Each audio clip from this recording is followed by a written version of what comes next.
Welcome to the Pinoy Nurse Podcast, showcasing inspiring stories of Filipino nurses worldwide. My name is Irene Mayo, and I am your host for this episode. And I'm so excited to open this podcast with our guest today, Sigrid Barrett. So awesome to have someone like you on our podcast. Uh, I'm so curious about your journey, Sigrid. Like for Yes. me, it seems to me that you've come from, from the Philippines, of course, and now Yeah. you're here in America, or you're in America. I'm in Sydney. Yes. So tell me about this. I've got my question here. Your journey from assisting in your mother's rural clinic in the Yeah. Philippines to becoming the first Filipino American dean at UNLV School of Nursing is inspiring. How have these early experiences shaped your approach to leadership and your vision for this school? Thank you for that question. It's jam-packed, so I'm going to try to Yeah. answer it as thoroughly but succinctly as possible. First, thank you for inviting me to be on this podcast.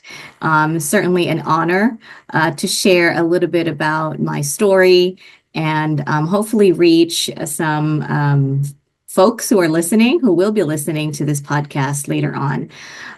So yes, I come from very humble beginnings. The rural town that you refer to in your question is Dumalag, Capiz. So I also grew up in Iloilo City, where I went to school. So those of you listening, I would like to say, for us here in the afternoon, it's maayong hapon sa inyo tanan. That's Ilonggo for good afternoon to all of you. Yeah, it's been quite the journey. I remember just playing nurse, and you don't see me, but I did air quotes with my hands, playing nurse at my mom's clinic. My mom was a town physician. So growing up, we had a clinic attached to our house. So we built a clinic, against one of the walls of our house. And our house was situated in the center of town. And really, she was the doctor for everybody, for not just the town, but the surrounding towns. And in those early days, we saw all kinds of things come through that door. It could be, really injuries from the agricultural nature of the work that's being done in that town. If those of you who know what carabao is, the water buffalo, sometimes they'd bring in a gentleman who has been injured, gouged by carabao's horns. We would have, injuries from kids playing on climbing up coconut trees. And so these are the things that I saw early on. And what's funny is, people, especially my American friends who I tell my story to, they say, but your mom was a doctor, so Mm. couldn't have come from real humble beginnings, right? I then have to explain that, yes, my mom was highly educated, and certainly we were blessed to be able to have a clinic for the town, but we were not rich. We had, as payment for the services that my mom would provide, our patients, our community, members would come and drop off eggs or rice or sometimes live chickens, in front of our front door as payment because, this town didn't have money. But I say we may never have been rich, but we never starved either. So we were Mm. not never hungry. So it's been if whenever I take the time to reflect on my journey, I always go back to those early memories of helping my mom, even though it's just a basic height and weight, right? Getting the forms out, doing as much of an intake as I can as a young girl. Yeah. Um, and those memories are very formative, and I carry that with me. Fast forward a couple of years, I came to the US at age 15, and landed in New Jersey. I think we have that in common. You spent some time Yes. in New Yes. Jersey like I did, and I finished high school there. So at 15, I spent 2 years in high school there in New Jersey, finished at age 17. And I remember my dad towards the end of that, junior year asking me, so what do you want to do, Anak?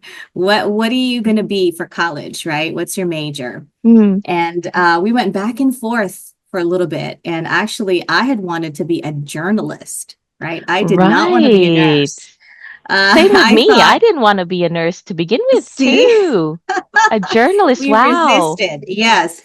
I wanted to write and tell stories about the world and the peoples. And um, he is a very pragmatic man and said, well, who's going to pay you to write stories?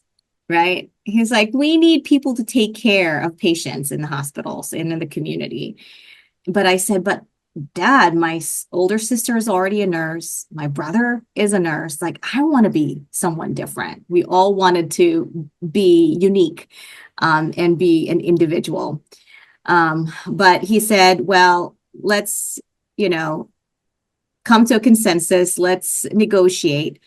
And if you could try nursing for one semester and just give it your best, give it your all, if you hated it at the end of that semester, you can transfer out to the journalism school. And I said to myself, well, it's 14 weeks, 15 weeks. How bad can it be? Right? I can do anything for a finite amount of time. I can do this, you Yep. know? So, yep, we shook hands on it. I said, I'll give it my all. And I went to University of Pennsylvania for nursing school. It's the number one nursing school in the country, in the world. And I didn't realize it at that time that it was such a big name. It's an Ivy League Yep. institution and the premier nursing school in the country. And so I went, and by golly, thank God, I stuck with it. I did give it my all.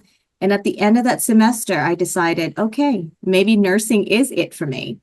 And here I Wow. am still doing nursing, almost 30 years later, and still loving it. So it's been quite the ride. I've really learned to appreciate all the amazing things that a nurse can do with a nursing degree. And Mm. I'm a testament to that, and we Filipinos, we find a way. We are resourceful, we are hardy, we are driven, we're motivated. And for me, even going to a private university like Penn, I had to accrue student loans. I had to accrue a significant amount of debt to be able to go to that school. But I stuck with it. It was my desire to get a good education. And I finally paid off my student loans about 2 years ago, even though my hair is white.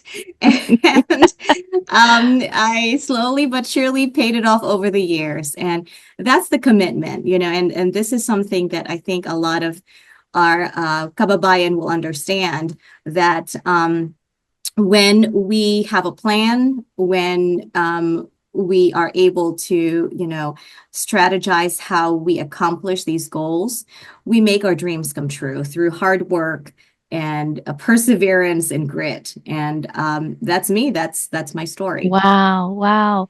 I want to focus a little bit about your pen days. I'm just so Yes. curious about it. How did you choose University of Pennsylvania or UPenn?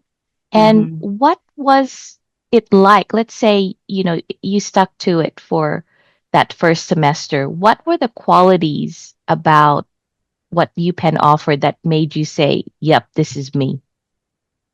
Thank you for that question. So I didn't realize Penn was again a big deal, because growing up in the Philippines, I've heard of Harvard, I've heard Mhm. of Yale, Princeton. Those were the big names, right? Yeah. Of higher institution that people kind of look up to.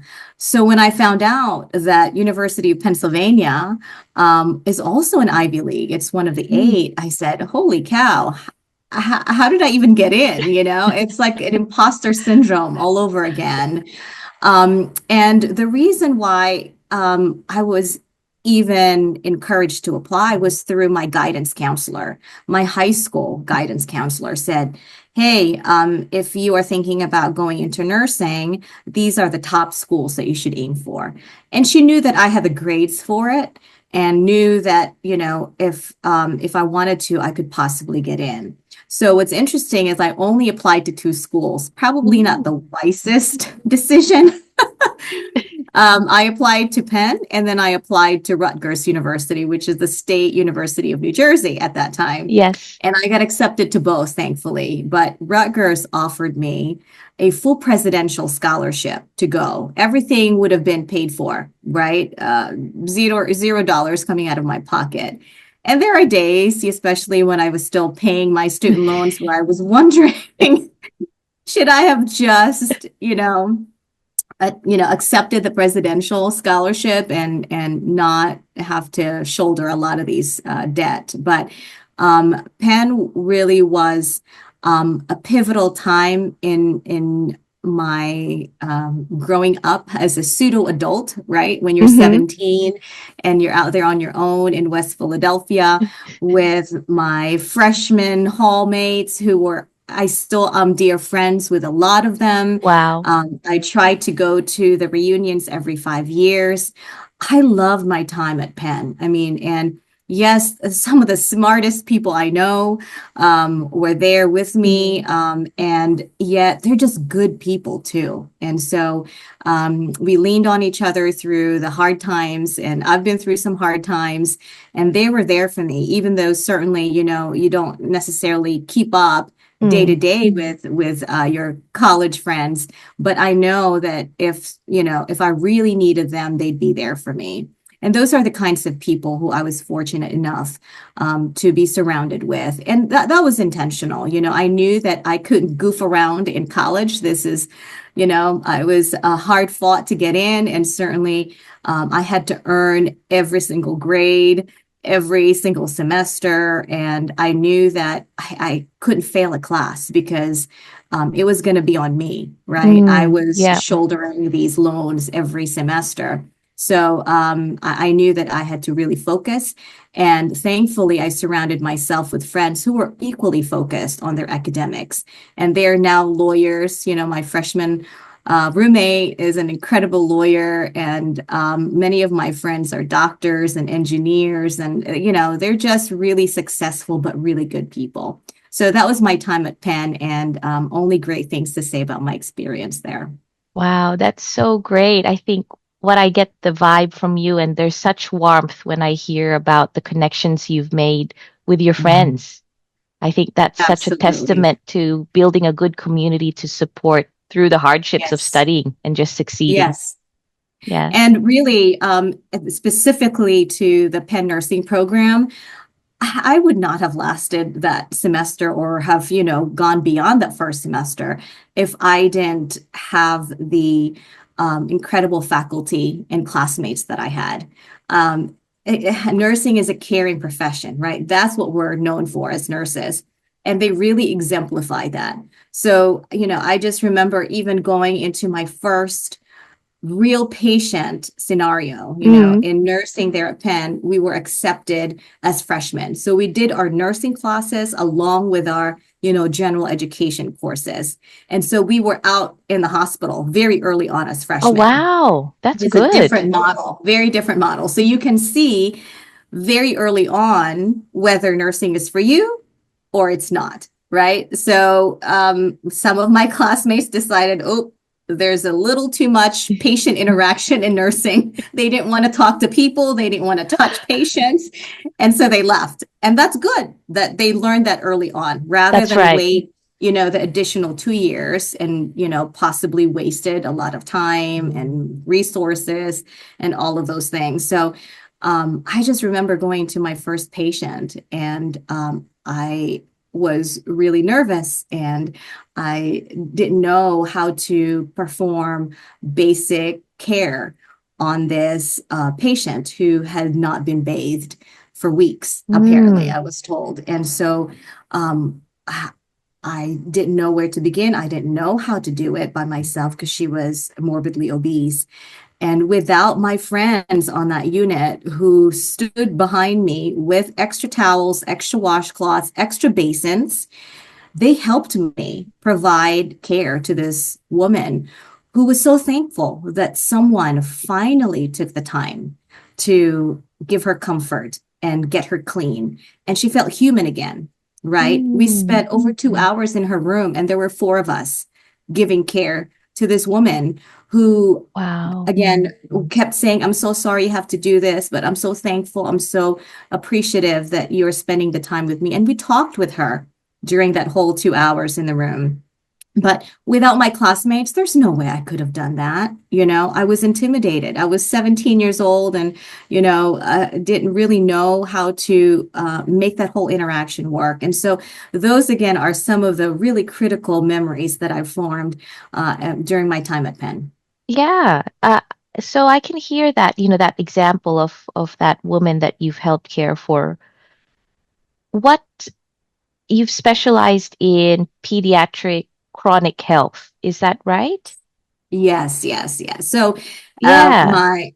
my master's degree as a pediatric nurse practitioner was focused on acute and chronic care.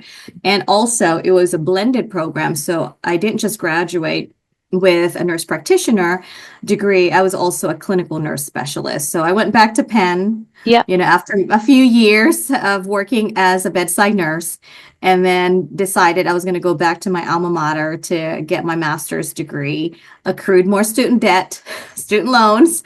And it was, again, still a great decision because it paid off in dividends. I just put that degree to work. I maximized it because I made significant connections during my time there and afterwards. And again, I have some of the best friends coming from that program. They're lifelong friends. As they like to say, Wow. you're trauma bonded. I don't know if you hear that in Australia, but when you go through a rigorous academic program together with your classmates, you're bonded for life. Yeah, definitely. So I'm really curious as you've got into the path of cystic fibrosis, focusing on reproductive health, quality of life in adolescents and adults with chronic illnesses. Mhm. What what motivated you to get into those areas of practice? Mm. Thank you. So yes, I went back after my master's degree. I was, in conversation with my mentor at that time, who also happened to be Filipina, right? Very accomplished nurse researcher who was our associate dean for research in that institution where I was teaching as an instructor. And she said to me, Hey, I see you as an academic for the rest of your career. But she said, with a master's degree, you're limited in what you could do. She said, if you want to have longevity and stability and credibility as an academic, you need to get a terminal degree. And she said, for you, you are best suited to be in a PhD program. And so I said, really? I'm tired of school. It's just a lot of schooling already. I love teaching my students. I was, happy doing that. But the more I thought of it, I said, okay, she kept mentioning to me that, and I agree with this. Filipino nurses are some of the best nurses that I've worked with.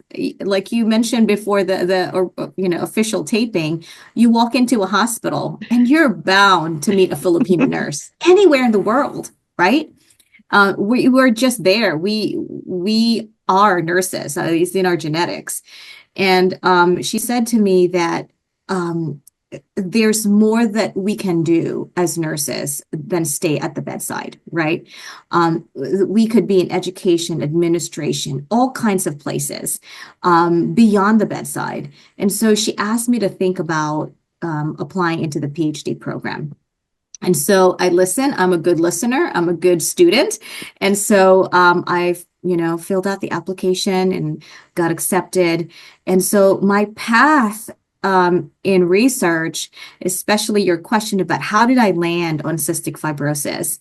And I know in Australia you have a very active CF, community, your patient population, because I read the literature on this. In many parts of Europe and certainly in the US, CF is a devastating genetic chronic disease without a cure at this time. Hopefully, we'll see it in our lifetime. But how I landed on this topic is I was married. My late husband had cystic fibrosis. So he was obviously born with it, and we were married almost 23 years. And in the 23 years that we were together, I really saw how the illness how it affected many aspects of our lives. And that includes reproductive health. So just a little, tutorial for those of you who are listening and don't know what CF is. Males with cystic fibrosis, when they're born, their vas deferens is underdeveloped or completely missing.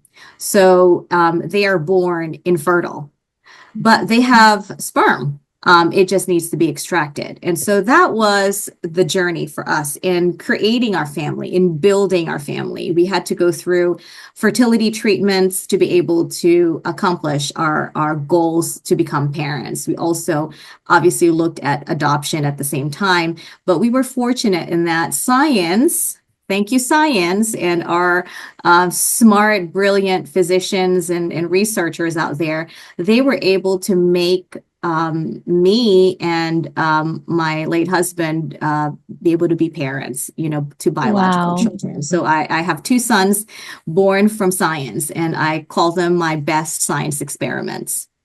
So that's how I landed on cystic fibrosis. And this is not just something that I do for research and research sake. I have many friends with CF. It's a small community. It's a rare disease, right? So there's about 40,000 people in the US with CF. And I know many of them, and they come to me and they tell me, thank you for doing the work you're doing. CF is primarily known for its lung ramifications, right? It's a pulmonary disease to some folks. It actually affects the entire body. Multiple systems are involved.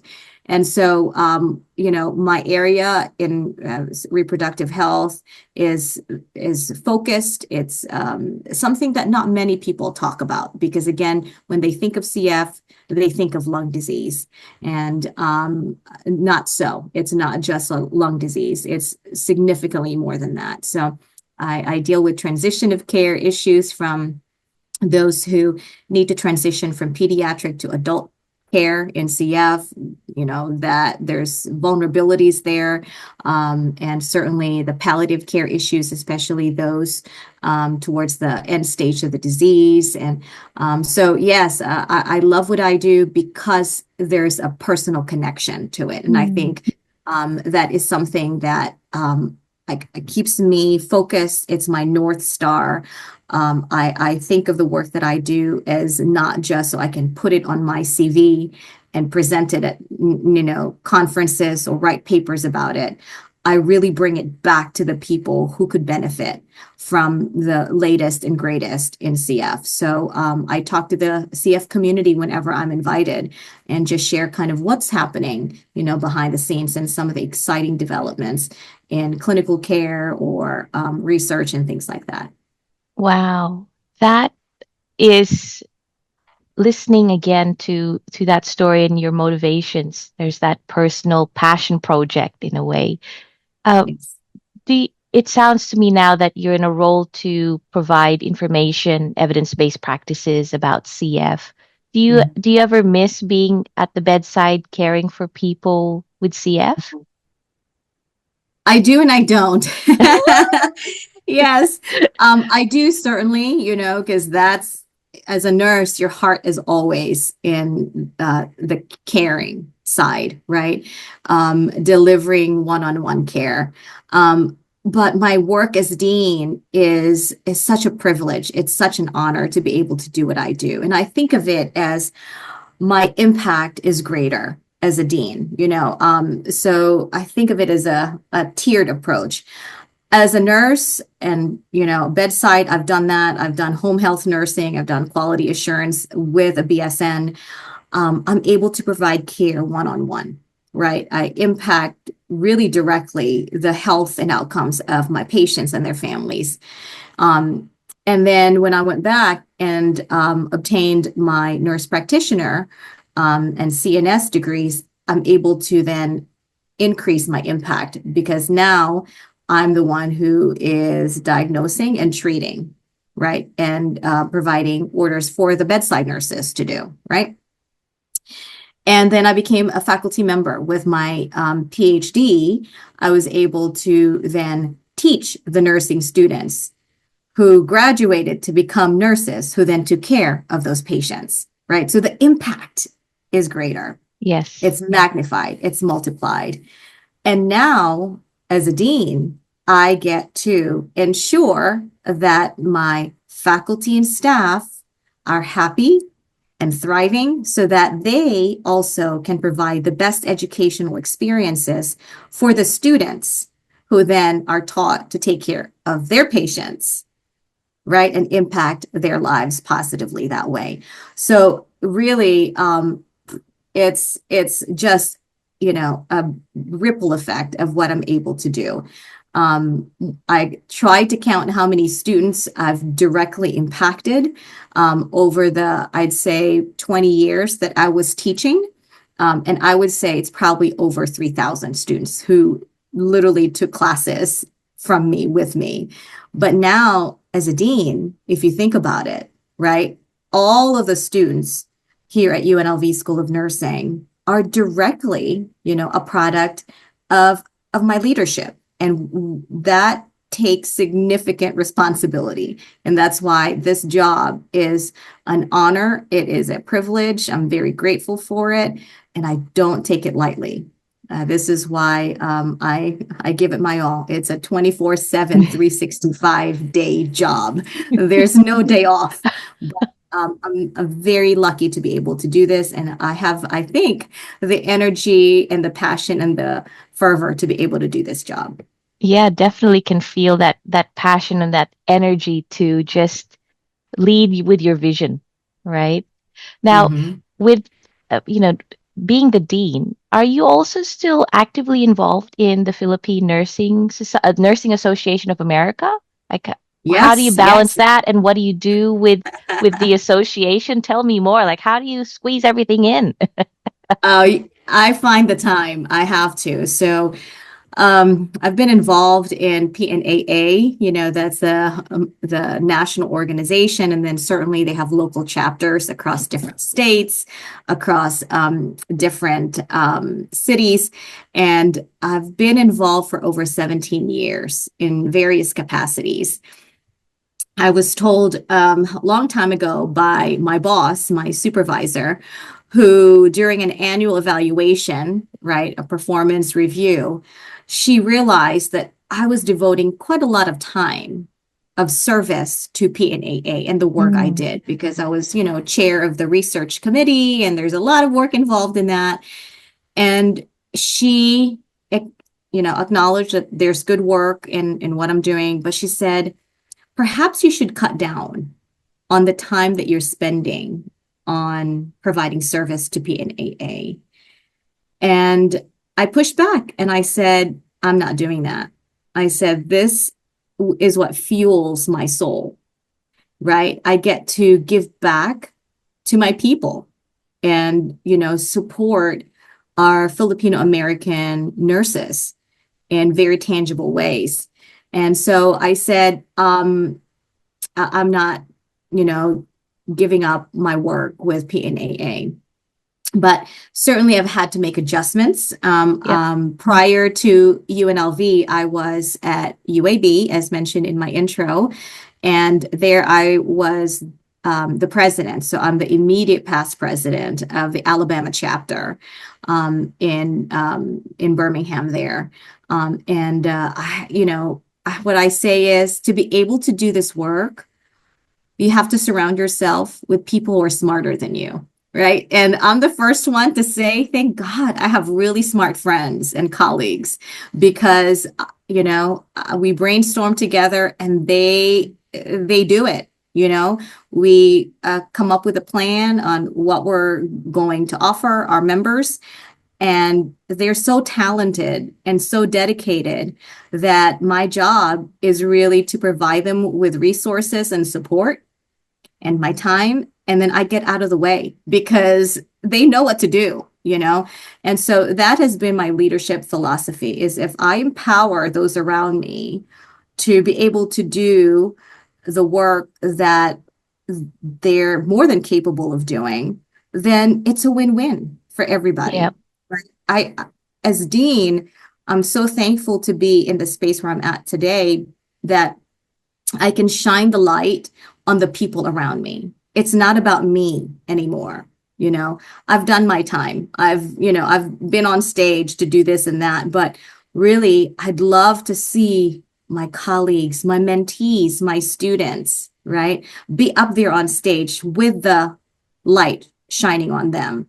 That makes me the happiest. And I'm the proudest cheerleader on the side. I sometimes can't contain my glee when I have a student receive an award or get their grant funding.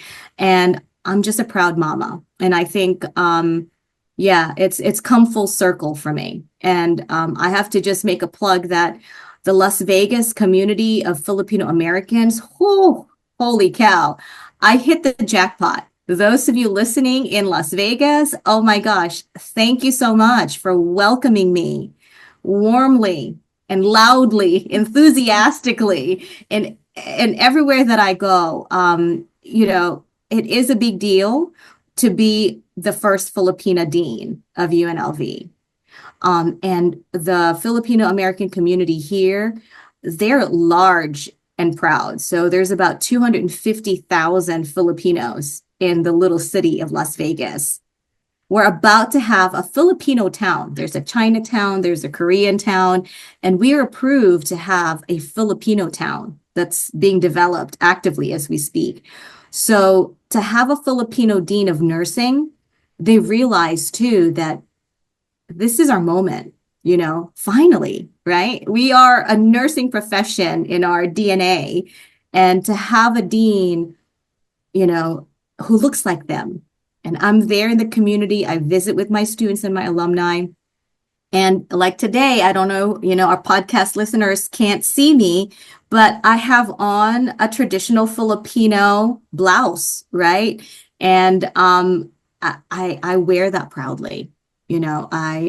I'm just so thrilled to be able to represent our heritage, and being part of the Las Vegas community has been a joy from day one.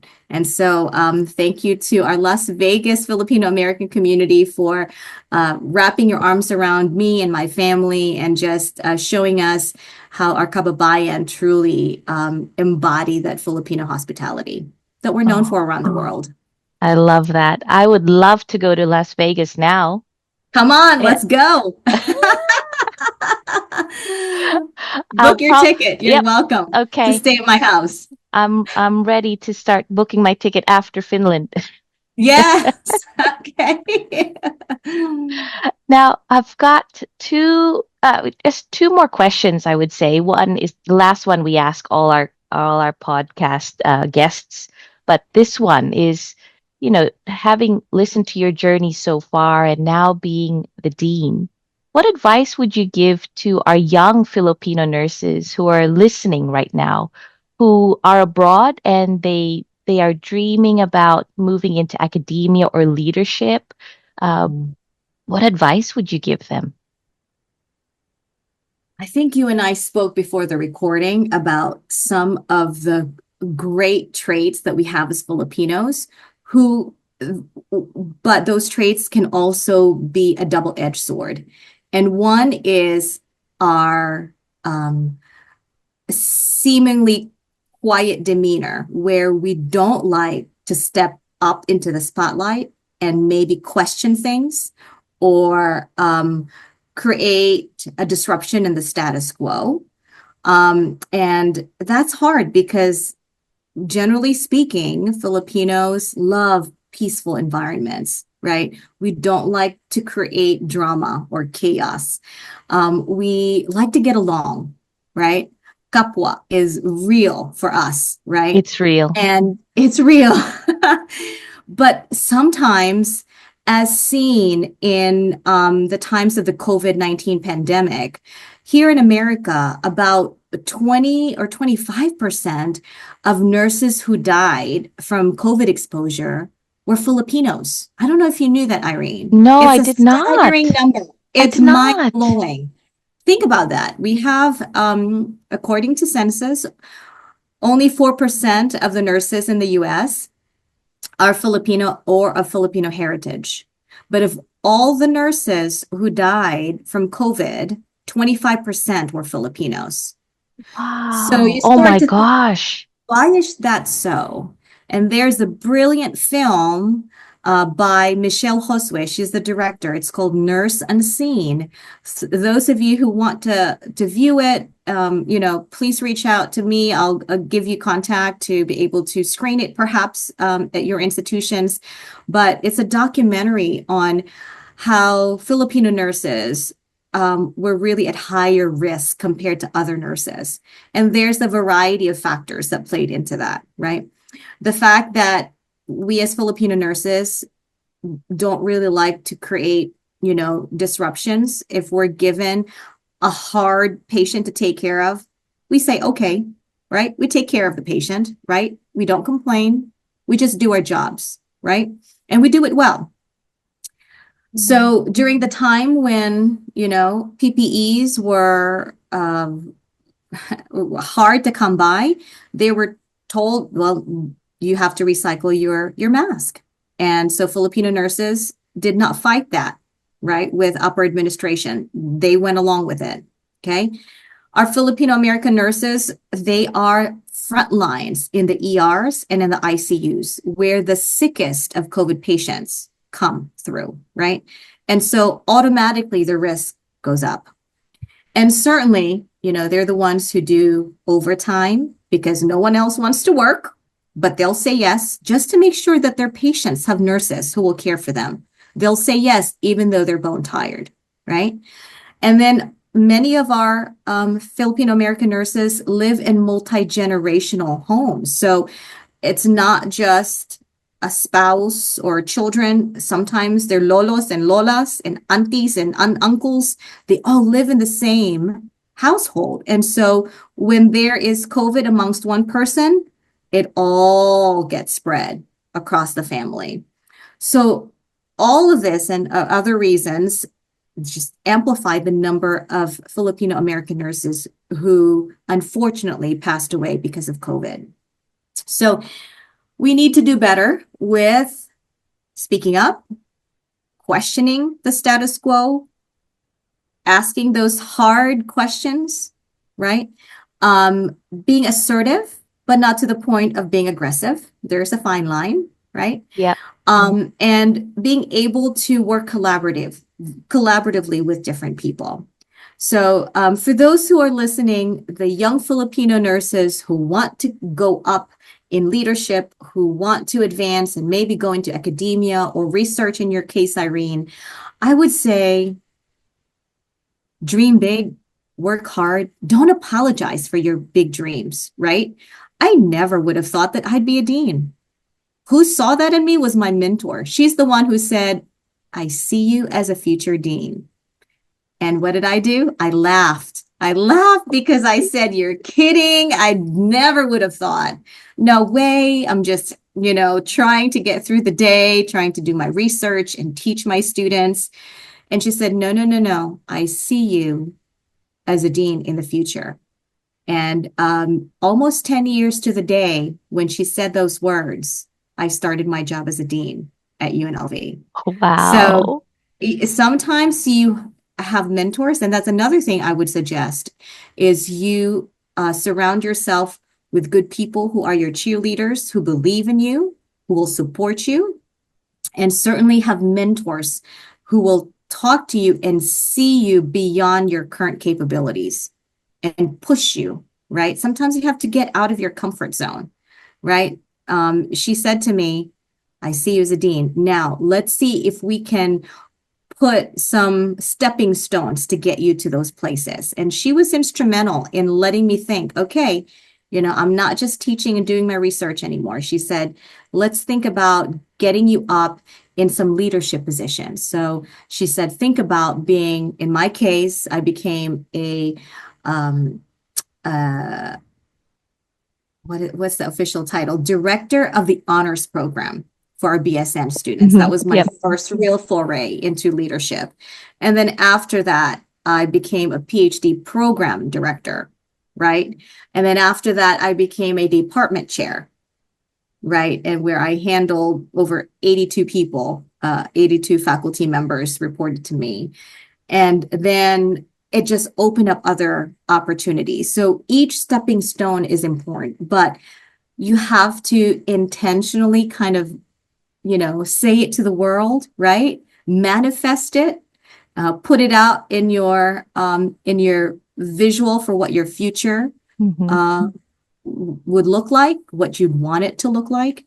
And don't apologize for wanting more than what you have now, but you have to work hard for it, right? For me, nothing was ever given to me. I had to work for everything that I have. Every letter after my name, my credentials, those are hard-earned letters.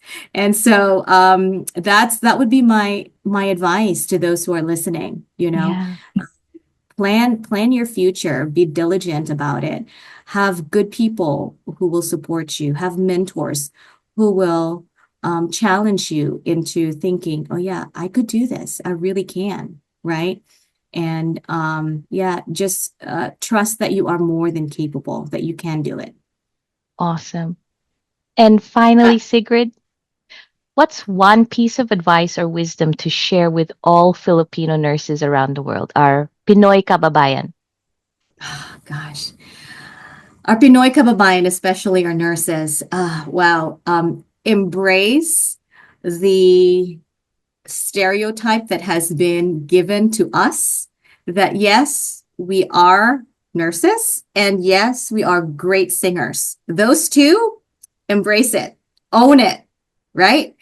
Put us in a karaoke bar and we got this, have your go-to karaoke song, embrace it. Don't hide behind it. Don't apologize for it. Be great. It's okay to be great, right? Yes. And and don't minimize yourself to make yourself fit into a smaller box just because you have a brown color on your skin, because your eyes are shaped in a particular way, right? So embrace it. Be thankful for all the gifts that you have been given, right? And again, if you are in a position to amplify the voices of other Filipino American nurses, do that. Lend a helping hand. Reach behind you and pull others up. Because if we're in this together, then our impact and our voices are even more powerful. So we can't do this work alone. And again, just thank you for the opportunity to share a little bit about me, and I've really enjoyed my talk with you.